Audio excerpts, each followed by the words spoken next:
নাহমাদুহু ওয়া নুসাল্লি রাসূলিহিল কারীম আম্মা বাদ ইন্নাল উলামা ওয়ারাসাতুল আম্বিয়া। সম্মানিত হাজরিন, আজকে আমার আলোচনার বিষয় হলো বাংলাদেশের খ্যাতি সম্পন্ন কিছু আলেমে দ্বীনকে নিয়ে, ওলামায়ে কেরামকে নিয়ে, যারা আমাদের মাথার তাজ, আমাদের মাথার মুকুট, জাতির রাহবার, যাদের থেকে আমরা দ্বীন শিখব, শরীয়ত শিখব, যাদের থেকে আমরা দুনিয়া আখিরাতের শিক্ষা গ্রহণ করব, যাদের আদর্শ দেখে, যাদের চরিত্র দেখে সাধারণ মানুষগুলো চরিত্রবান হবে, মানুষের জীবনকে সুন্দর করবে, জীবনকে পরকালীনমুখী করবে। আজকে আমাদের ওই সমস্ত রাহবররা, ওই সমস্ত আলেমে দ্বীন যারা আমাদের মাথার তাজ, কিন্তু তারা যদি তার বিপরীত চলে, তাদের থেকে যদি আমরা আদর্শের জায়গায় যদি আদর্শ পাই, তাদের থেকে যদি আমরা ভালো কিছু না পাই, তাহলে সাধারণ মানুষগুলা এই পৃথিবীর জমিনে বসবাস করা, পৃথিবীতে থাকা তাদের জন্য খুব দুষ্কর, খুব কষ্টকর। সম্মানিত হাজরিন, ইদানিং ফেসবুকে কিছু ভিডিও ভাইরাল হয়েছে, যে ভিডিওগুলি যে সারা বিশ্বে আলেম ওলামাদের মাঝে খুবই হতাশাগ্রস্ত। আমাদের একজন রাহবর, যিনি হেফাজুল ইসলামের আমির আল্লামা মহিবুল্লাহ বাবুনগরী, যিনি সুনামধন্য একজন আলেম, জগৎ বিখ্যাত আলেম, যিনি আলেমদের মাথার তাজ, বিশেষ করে বাংলাদেশের উলামায়ে কেরাম, আলেম সমাজ তাকে মাথার তাজ মনে করেন এবং তাকে শ্রদ্ধা করেন, তার থেকে শরীয়তের অনেক কিছু শেখার জন্য চেষ্টা করেন। কিন্তু উনি ইদানিং আমাদের বাংলাদেশে একজন প্রখ্যাত আলেম, যিনি বাংলাদেশে আনাসে কানাসে ওয়াজ নসিহত করেন, তিনি হলেন আমির হামজা, মুফতি আমির হামজা। মুফতি আমির হামজাকে খানকির ফোলা বলছেন। আসলে এটা চিটাঙ্গের ভাষাই এরকম। আমাদের বাংলাদেশে কিছু কিছু জায়গা আছে, কিছু স্থান আছে, কিছু এলাকা আছে, ওই সমস্ত এলাকার সাথে অন্যান্য এলাকার সাথে কোনো মিল নেই। তাদের এলাকাগুলিতে তাদের ভাষাগতভাবে অনেক কিছু সমস্যা আছে। বিশেষ করে আমাদের এই বাংলাদেশের মধ্যে বৃহত্তম একটি এলাকা, বৃহত্তম একটি শহর, যেটা হলো চিটাগং। এই চিটাগংয়ের মানুষেরা তাদের ভাষাগতভাবে সমস্যা, তাদের ভাষাগুলি সুন্দর নয়, আর তাদের ভাষাগুলা বিশ্বের অনেক দেশও জানে না। বাংলাদেশের বিভিন্ন অঞ্চলে তাদের ভাষাগুলা চলে না, কিন্তু তারা ভাষাগতভাবে সমস্যা হওয়ার কারণে কিন্তু মহিবুল্লাহ বাবুনগরী বলেছেন খানকির ফোলা। তা আসলে খানকির ফোলা এই কথা বলাটাকে উচিত হয়েছে কিনা, এটা তো আমাদের দেশে একটা গালি। সাধারণ পরিবেশে সাধারণ মানুষগুলা, সাধারণ বাঙালেরা এই সমস্ত ভাষাগুলা ব্যবহার করে। খানকির ফোলা, তার সাথে আরও বিভিন্ন রকমের ভাষাগুলা ব্যবহার করে। আমরা দেখি আমাদের সমাজে, আমাদের এলাকায়, বিভিন্ন স্থানে যে সমস্ত গাঁওয়া, যে সমস্ত ছেলেরা মানে গরু ছাগল চড়ায়, সাধারণ পরিবেশের, এরা একে অপরকে খানকির পোলা করে, এইভাবে মাগের পোলা করে গালি দেয়। তো আমাদের মনে হয় যেন আমাদের আলেমদের ভাষাটা ওইরকম হয়ে গেছে। কিন্তু একজন আলেম ভুল করতে পারে, একজন আলেম ভুল করতে পারে, তার মুখ থেকে খারাপ ভাষা বাইর হতে পারে, হয়তো এটা ইচ্ছাকৃত বাইর হয় না, সেই অতর্কিতভাবে মানে ভাষাগতভাবে তার মুখ থেকে ভাষাটা বাইর হয়ে গেছে। এই জন্য সে হয়তো বলছেন আল্লাহ নবী মুহাম্মদ রাসূলুল্লাহ সাল্লাল্লাহু আলাইহি ওয়াসাল্লামের স্ত্রী খাদিজা কুবরা রাদিয়াল্লাহু তাআলা আনহার ব্যাপারে কিছু কথা বলছেন, যে উনি জীবনে এক ওয়াক্ত নামাজও পড়ে নাই, যিনি জীবনে একটা রোজাও রাখে নাই, এরকম কথাগুলো বলছেন। যে উনি কোন আঙ্গিতে বলছে সেটা আমি জানি না, কিন্তু আসলে তিনি ভাষাগতভাবে এই ভাষা বলাইটা ঠিক হয় নাই। যেহেতু আমাদের এই বাংলাদেশে আলেম সমাজ ইসলাম প্রিয়, ধর্ম প্রিয়, রাসূল প্রিয়, আহলে বাইত প্রিয়, আমরা যারা আহলে বাইতদেরকে ভালোবাসি, মহব্বত করি, নবীকে মহব্বত করি, ভালোবাসি, নবীর বিরুদ্ধে যদি সাধারণ একটা কথাও যদি কে বলে, মানে তুচ্ছ-তাচ্ছিল্য করে মানে বলে, তার বিরুদ্ধে জিহাদ ঘোষণা করা হয়। এরকম আমরা বিশেষ করে আমাদের বাংলার মানুষগুলা নবীকে এত বেশি ভালোবাসেন। নবীর পরিবার, যিনি নবীর প্রথম স্ত্রী খাদিজাতুল কুবরা রাদিয়াল্লাহু তাআলা আনহা, তার জীবনে বিশ্বনবী মুহাম্মদ রাসূলুল্লাহ সাল্লাল্লাহু আলাইহি ওয়াসাল্লামের জন্য অনেক অবদান রয়েছে। আবার উনি বলছেন যে তিনি জীবনে কোনো জাকাত দেন নাই। আরে ভাই, উনি জাকাত দেওয়ার প্রয়োজন মনে নাই, সেই সময় জাকাত ফরজ হয় নাই। ও নামাজ উনি পড়েন না, ওই সময় নামাজ ফরজ হয় না, ঠিক আছে, যে রোজা ফরজ হয় নাই, কিন্তু অন্যান্য নবীদের উপরে যে সমস্ত নামাজগুলা ফরজ ছিল, আল্লাহর বিধানগুলা, ওই নামাজগুলা তো ছিল, বা অন্যান্য নবীদের উপরে যে সমস্ত রোজাগুলা ফরজ ছিল, ওই রোজার ধরনগুলো তো ছিল। যে অন্যান্য নবীদের আমলে মানুষ যেভাবে দান সদকা করেছেন জাকাতের মতন, ওই সমস্ত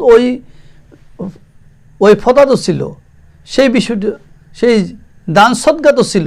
সো বিবি খাদিজাতুল কুবরা রাদিয়াল্লাহু তাআলা আনহু মক্কার শহরে একজন মালদার মহিলা ছিলেন, কোটি কোটি টাকার মালিক ছিলেন, অনেক ধনত্ববান ছিলেন।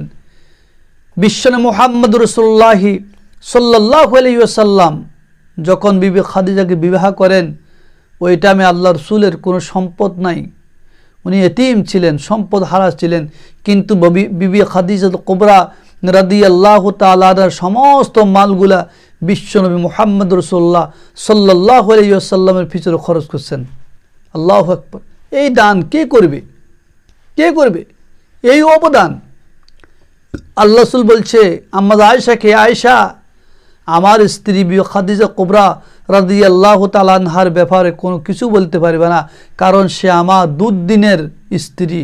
যেই সময় আমি দুর্দিনে ছিলাম, যে সময় আমার অনেক বিপদগ্রস্ত আমি ছিলাম, সেই সময় আমাকে আমার হাল ধরেছে বিবি খাদিজা, তার সকল সম্পদগুলো আমার পিছে ব্যয় করেছেন। তো বিবি খাদিজা কুবরা কেমন স্ত্রী ছিলেন, যার ব্যাপারে আল্লাহ আকাশ থেকে সালাম প্রেরণ করেছেন। বিবি খাদিজা কুবরা রাদিয়াল্লাহু তাআলা আনহা একজন জান্নাতবাসী, জান্নাতি নারী।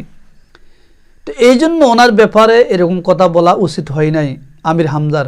হ্যাঁ, হয়তো আমির হামজা বুঝি হারান নাই, বলি ফেলছে। তো বলি ফেলার পরিপ্রেক্ষিতে তাকে আদর্শমূলক কথা বললে, হয়তো সুন্দর ভাষায় বুঝাই দিলে যে আমির হামজা, তুমি যে সমস্ত কথাগুলো বলছো এটা ঠিক না। কারণ আমির হামজা বাংলাদেশে একজন আলোচিত বক্তা, যার আলোচনা মানুষ শুনে, হাজার হাজার মানুষ শুনে।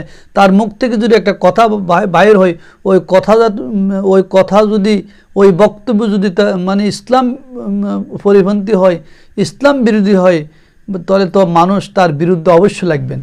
তো এই জন্য আমির হামজাকে বিভিন্ন রকমে, বিভিন্ন প্রকারে, বিভিন্ন ওলামায়ে কেরাম বিভিন্ন গালি দিচ্ছেন। তো আমি বলবো, গালি দেওয়ার কোনো বিষয় নেই, এখানে গালি দেওয়ার কোনো প্রয়োজন নাই। ওনাকে বুঝাই দেন আপনারা।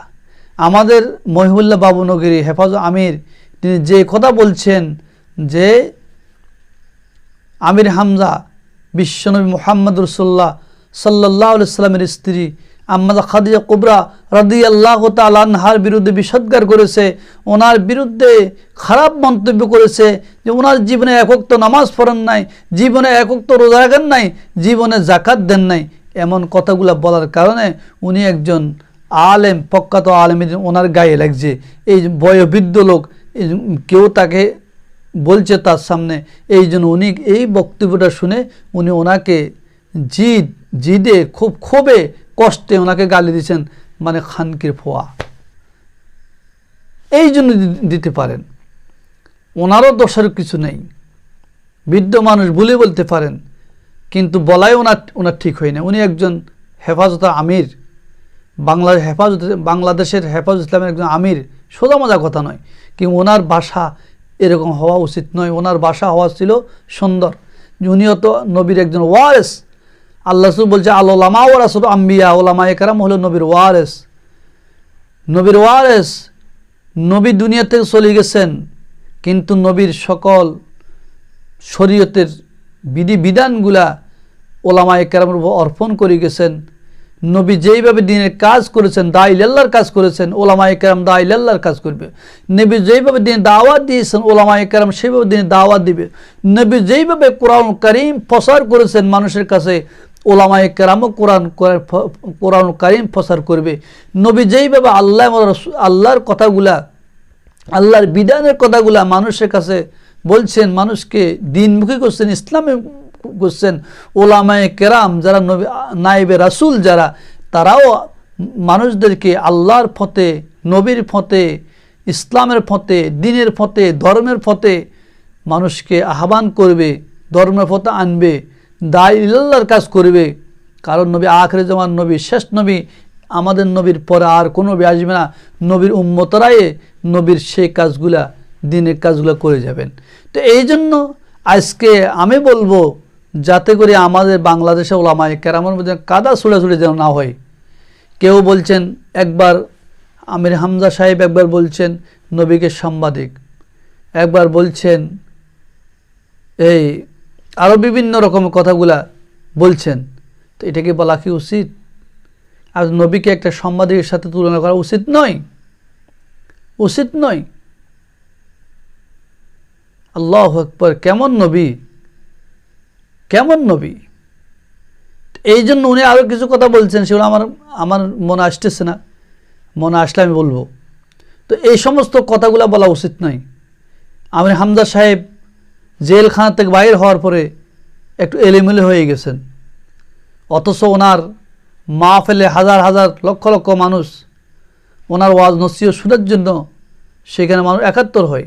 সেইখানে যদি তার মুখ থেকে উল্টা কথা বাইর হয়, সেইখানে মানুষ কি শিখবে? মানুষ তো তার বিপরীত মনে করবে। তো এই জন্য আমি মনে করব আমির হামজা সাহেব জেলখানা থেকে বাইর হওয়ার পরে একটু এলোমেলো হয়ে গেছেন, ওনার স্মরণ শক্তি কমে গেছে। উনি ওয়াজের মাহফিলে, ওয়াজের ময়দান না থাকা উচিত। ওনার কারণে দলের বদনাম হবে, ওনার কারণে আলেম ওলামার বদনাম হবে, এটা আমরা চাই না। সম্মানিত হাজরিন, বাংলাদেশে ওলামায়ে কেরাম একই প্ল্যাটফর্ম আসার জন্য মুখোমুখি হয়ে গেছে।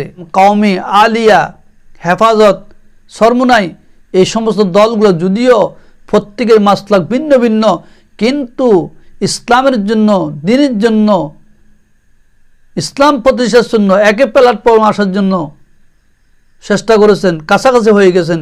আজকে আমাদের কিছু বক্তারা উল্টাপাল্টা কথা বলে এবার আরও কি বেদাল সৃষ্টি করে, এবার আলেমদের মধ্যে ফাটল সৃষ্টি করে দিলেন। মানে আর কি আসা যাবে? আর কি আসবে? যখন আলেমদের মধ্যে কাদা ছুড়াছুড়ি হবে, আলেমদের মধ্যে যখন গণ্ডগোল হবে, কথা কাটাকাটি হবে, একে অপরকে দেখতে পারবে না, তখন তো এক হওয়ার কোনো সম্ভাবনা নাই।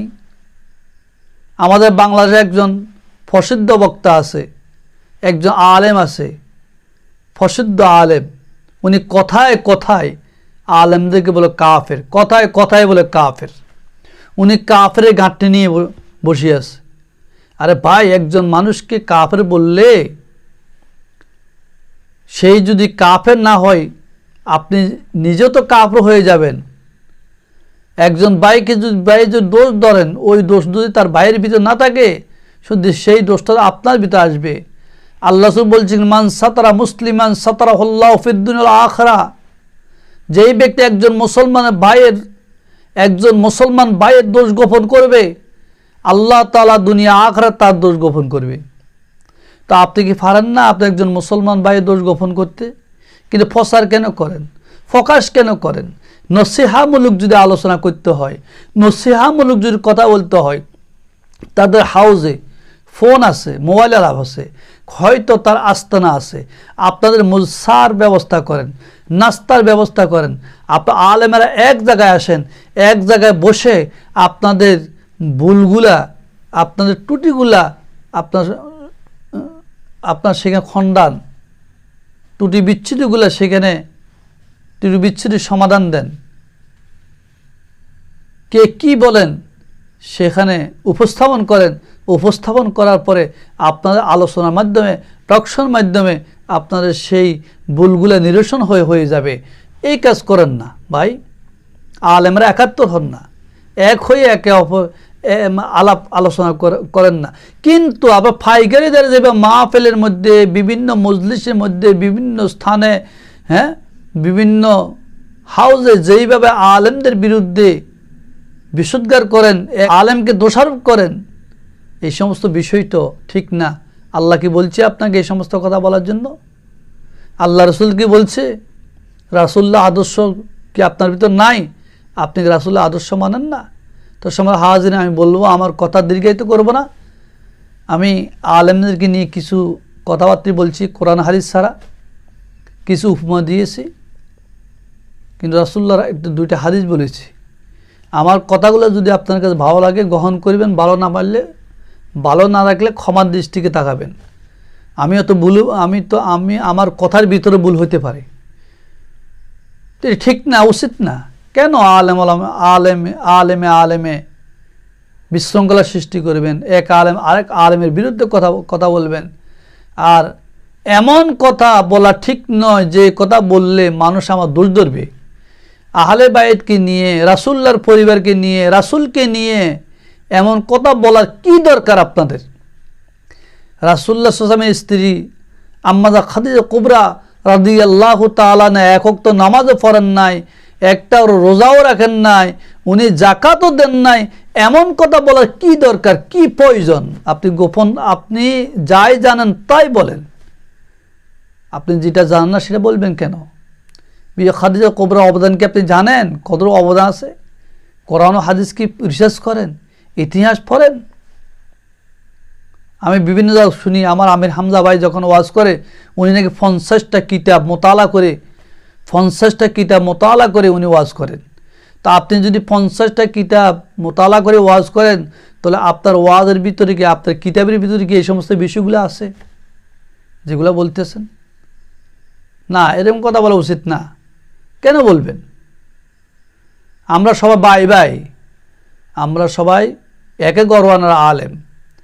সে যে হোক, আলিয়া হোক আর কওমি হোক, হেফাজত হোক আর সরমনাই হোক, আর সুন্নি হোক, আহলে হাদিস হোক, যাই হোক না কেন, আমরা আলেম সমাজ একে অপরের ভাই। আল মুসলিম আখুল মুসলিম, এক মুসলমান অপর মুসলমান ভাই। একজন মুসলমান আর একজন মুসলমান আয়না স্বরূপ। আমরা আয়না স্বরূপ দেখব। আমরা কেন কাদা ছুড়ি কেন করব? কেন এক মুসলমান আরেক মুসলমান দোষ ধরবে? একজন আলেম কেন আরেকজন আলেমের দোষ ধরব? কেন ধরব? আপনি আলেম থেকে সাধারণ মানুষগুলা গোমরা হয়ে যাচ্ছে। মানুষ আমাদের ওয়াজ শুনতে চাই না, আমাদের আলোচনা শুনতে চাই না, আমাদের এই চরিত্রের কারণে। তা আমি বলবো যে আমার মুরব্বী, যে আমাদের রাহাবার যিনি হেফাজ ইসলামের আমির আল্লামা মহিবুল্লাহ বাবনগরী যে কথা বলছেন, একজন লোককে খানকির ফোলা, এই কথা বলা উচিত হয় না। আমরা এই কথার পক্ষে নয়, আমরা তার বিরুদ্ধে। কেন এই কথা বলবেন? আপনি গালি কেন দিবেন? আপনি একজন আলেম, মাথায় টুপি, গায়ে পাঞ্জাবি না পোশাক, নবীর সুন্নাত সব কিছু আছে, আমাদেরকে মানুষ ফলো করে। এরকম কথাগুলো বলবেন কেন? এটা বলা কি উচিত? রাসূল কি এরকম বিশুদ্ধ করেছেন? আপনি তো ওয়ারাসুল আম্বিয়া, রাসূল আম্বিয়া হওয়ার পরও আপনি এই কাজটা কেন করলেন, এই কাজটা কেন বলবেন? এটা বলা উচিত নয়। আপনার মুরব্বী, আমাদের মাথার তাজ। আমি আপনাদের বিরুদ্ধে কথা বলতেছি না, হাত জোর করে বলতেছি, আপনার বিরুদ্ধে না। আপনাদেরকে নসিহত করার মতন ক্ষমতা আমাদের নাই, কিন্তু আপনাদের ছোট হিসাবে আপনারা তো বহুত বড় আলেম, এলেমের অধিকারী, আপনাদের সামনে কিছু কথা উপস্থাপন করতেছি এই কথাগুলো স্মরণ করার জন্য। অনেক সময় সাধারণ মানুষ থেকেও বয়োবৃদ্ধরা জ্ঞান শিখে, আমরা তো জ্ঞান দিচ্ছি না। এরকম কথা বলা উচিত না, কেন বলবেন? আল্লাহ আমাদেরকে আমল করার তৌফিক দান করুন, আমিন।